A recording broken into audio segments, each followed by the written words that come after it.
Hello students, मैं Dilip Pawar, assistant professor history, Mirza government college में। तो अपन औद्योगिकरण के बारे में बात कर रहे थे। औद्योगिकरण में अपन ने बात की थी लास्ट ई लेक्चर में, जापान के अंदर किस प्रकार से औद्योगिकरण हुआ। तो उसी क्रम में अपन आगे बढ़ते हैं और आज अपन फटाफट खत्म करते हैं कि जापान के पश्चात रशिया में औद्योगिकरण किस प्रकार से हुआ।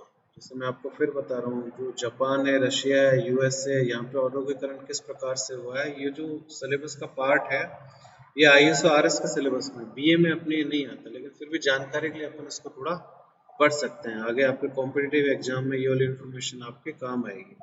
और ये जो मैंने नोट्स बना रखे हैं, ये मेंस के हिसाब से है, आईएएस मेंस के हिसाब से कई सारे किताबों से इकट्ठा करके नोट्स को मैंने बनाया है। इसमें जो आईएएस के कोचिंग इंस्टीट्यूट्स हैं, उनसे भी मैंने मैटर शामिल किया है, और जो टेक्स्ट बुक मैंने पढ़ रखी है उनसे भी मैंने मैटर निकाला। तो कई सारी किताबों का निचोड़ है इन नोट्स में। वो सारे नोट्स हैं मेंस के हिसाब से, यानी सब्जेक्टिव आंसर आप काफ़ी अच्छे लिख सकते हो नोट्स के सारे। तो अपन बात करते हैं रशिया में औद्योगिकरण। इसके बारे में अगर अपन को 3 4 5 पॉइंट पता रहे तो अपन उस कंडीशन में आ जाएंगे। अगर सवाल आता है एग्जाम में तो आप उसका आंसर लिख पाओगे। उसी प्रकार से जापान के बारे में, उसी प्रकार से यूएसए के बारे में ब्लैंक नहीं रहेंगे अगर 3 4 भी पॉइंट अपन को पता होते हैं। तो सबसे पहला इसमें पॉइंट ये दे रखा है कि जो रशिया की अर्थव्यवस्था थी वो कृषि आधारित अर्थव्यवस्था थी, यानी कृषि का दबदबा था अर्थव्यवस्था में।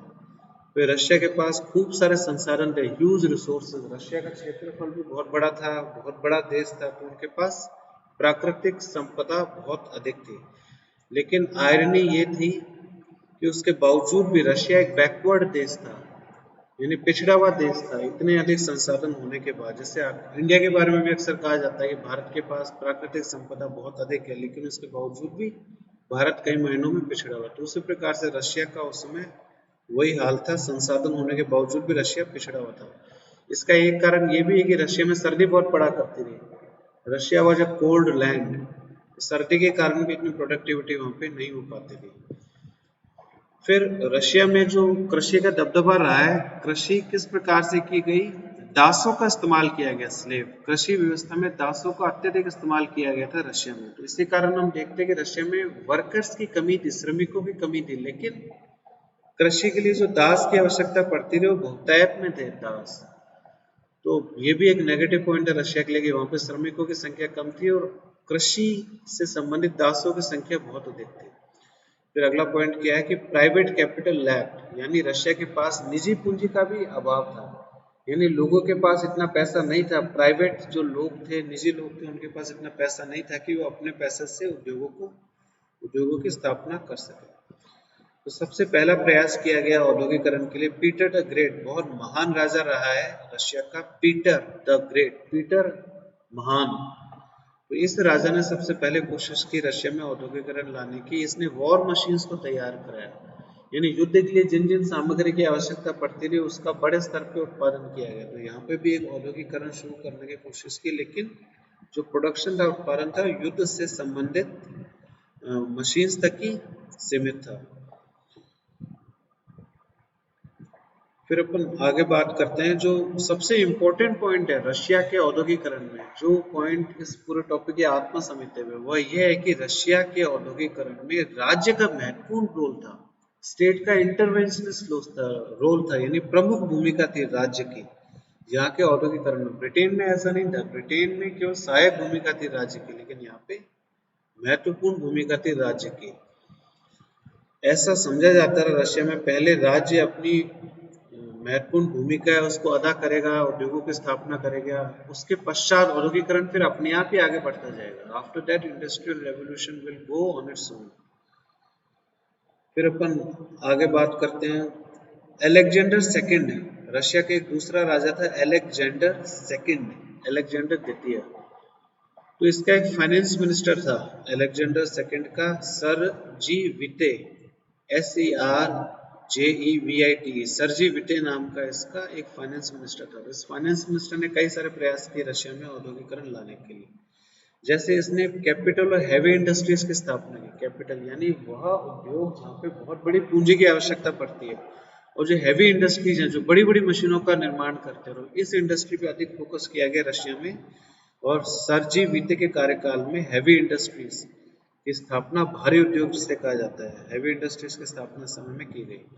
इस समय में इस फाइनेंस मिनिस्टर ने किसानों पे खूब अधिक कर भी लगाया, क्योंकि औद्योगिकरण के लिए पैसे की आवश्यकता थी। रशिया में एक नेगेटिव पॉइंट रहा कि उन्होंने किसानों पे कर लगाया, तो इससे कृषि के हालात इतने अच्छे नहीं रहे, किसानों का अत्यधिक शोषण हुआ और इनसे जो पैसा आया उसको औद्योगिकरण के कार्य में लगाया गया। फिर इसके बाद रशिया की डिपेंडेंस थी, निर्भरता थी फॉरेन लोन के अंदर भी, यानी विदेशों से भी कई सारा लोन लिया, क्योंकि पैसे की आवश्यकता पड़ेगी उद्योग धंधे स्थापित करने के लिए।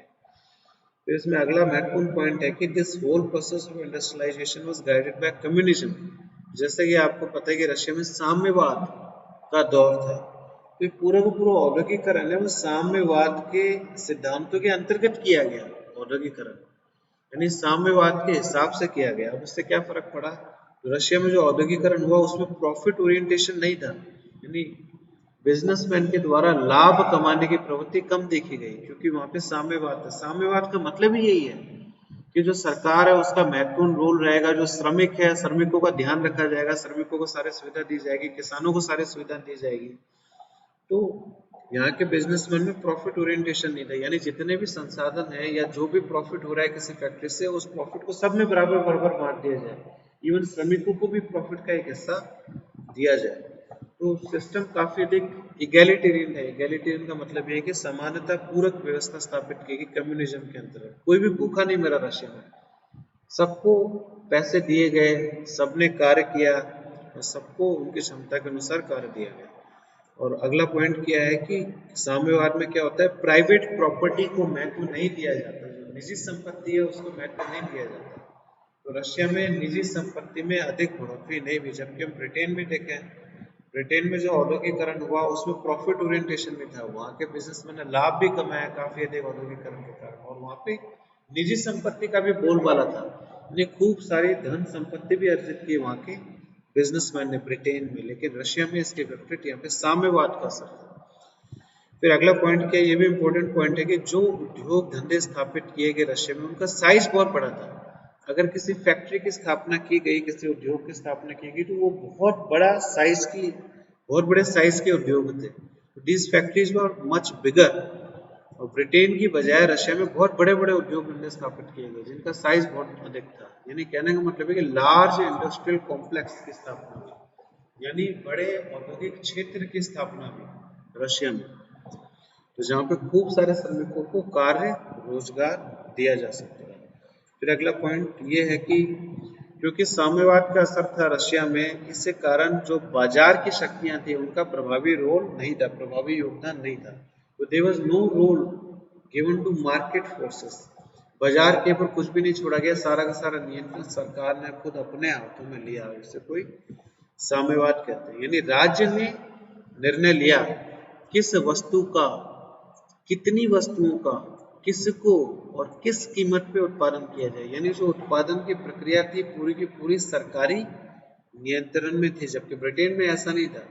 ब्रिटेन में प्राइवेट जो बिजनेसमैन थे, जो निजी व्यापारी थे, उनको छूट दी गई कि वो अपने हिसाब से प्रोडक्शन का कार्य कर सकते हैं। लेकिन रशिया में खूब अधिक नियम लाद दिए गए और रशिया में फोकस किस पे रखा गया, कैपिटल गुड्स। कैपिटल गुड्स का क्या मतलब होता है, जो पूंजीगत सामान होता है, वस्तुएं होती है। पूंजीगत वस्तुएं अपन किसे कहते हैं, अगर किसी उद्योग की स्थापना करनी है तो उस उद्योग में बड़ी बड़ी मशीनों को लगाना पड़ेगा, तो उन मशीनों के प्रोडक्शन को कैपिटल गुड्स कहते हैं। यानी उन सभी मशीनों को जिसके माध्यम से और वस्तुओं का उत्पादन किया जा सकता है उसको कैपिटल गुड्स कहा जाता है। जैसे मैं आपको एग्जांपल देता हूँ, जैसे अखबार बनाने की मशीन है, तो कि अखबार बनाने की मशीन अपनी फैक्ट्री में लगाएगा तो उसको कैपिटल गुड कहा जाएगा। वो मशीन कैपिटल गुड है, पूंजीगत वस्तु है। तो वो मशीन क्या कार्य करेगी, और अखबार बनाने का कार्य करेगी। तो अखबार तो फाइनल प्रोडक्ट हो गया, लेकिन जो पूंजीगत वस्तु है वह मशीन है जिसके माध्यम से अखबार बनाया जाता है। तो कैपिटल गुड्स पे अधिक फोकस किया गया, जिसको हैवी मशीनरी भी कहा जाता है, भारी उद्योग भी कहा जाता है। फिर अपन बात करते हैं प्रभाव क्या पड़ा। प्रभाव रशिया के ऊपर बहुत अधिक सकारात्मक प्रभाव नहीं पड़ा। रशिया का जो इंडस्ट्रियलाइजेशन था ब्रिटेन जितना कामयाब बिल्कुल भी नहीं हुआ, क्योंकि Russia became the biggest indebted nation, यानी रशिया पे ऋण का भार बहुत अधिक हो गया। जैसे मैंने आपको बताया था कि फॉरेन लोन का सारा लिया गया विदेश से लोन लिया गया औद्योगिकरण की प्रक्रिया को पूरा करने के लिए, उस लोन को समय पे चुका नहीं पाए, तो रशिया पे करों का बोझ बहुत अधिक बढ़ गया, यानी ऋण का बोझ बहुत अधिक बढ़ गया है। अंग्रेजी में शब्द होता है इंडेटेड। इंडेटेड का क्या मतलब है? ऋणी हो गया रशिया अन्य देशों का, तो यानी इसका सकारात्मक प्रभाव इतना बड़ा नहीं। फिर जो किसान थे, किसानों की हालत रशिया में बहुत अधिक खराब हो गई। किसानों का शोषण किया गया, क्योंकि किसानों पे करों का भार बढ़ा दिया गया था, और उससे जो रेवेन्यू प्राप्त हुआ उसी का इस्तेमाल करके रशिया में औद्योगिकरण किया गया। फिर जो रशिया का औद्योगिकरण था, वो उसका प्रभाव के बारे में अपन बात कर रहे हैं, वो राज्य पे आधारित था। स्टेट बेस्ड सिस्टम की स्थापना की गई, राज्य पे आधारित व्यवस्था की स्थापना की गई। और यहाँ पे there was no strong middle class, Russia में कोई मजबूत मध्यम वर्ग था ही नहीं, उभर के नहीं आ पाया मध्यम वर्ग, मजबूत मध्यम वर्ग की स्थापना नहीं हो पाई, जो ब्रिटेन में मध्यम वर्ग की स्थापना हुई थी। लेकिन पॉजिटिव चीज यह रही कि रशिया के औद्योगिकरण में there was absence of exploitation of workers, यानी यहाँ पे श्रमिकों का शोषण नहीं हुआ, श्रमिकों को आजादी दी गई, श्रमिकों को कार्य दिया गया, और जो संसाधन थे उसको इक्वल बांटा गया सभी श्रमिकों के बीच में। साम्यवाद का मतलब ही है कि श्रमिक हैं, उनकी कंडीशन अच्छी रहनी चाहिए, उनका शोषण नहीं होना चाहिए, उनको भी बराबरी का हक मिलना चाहिए।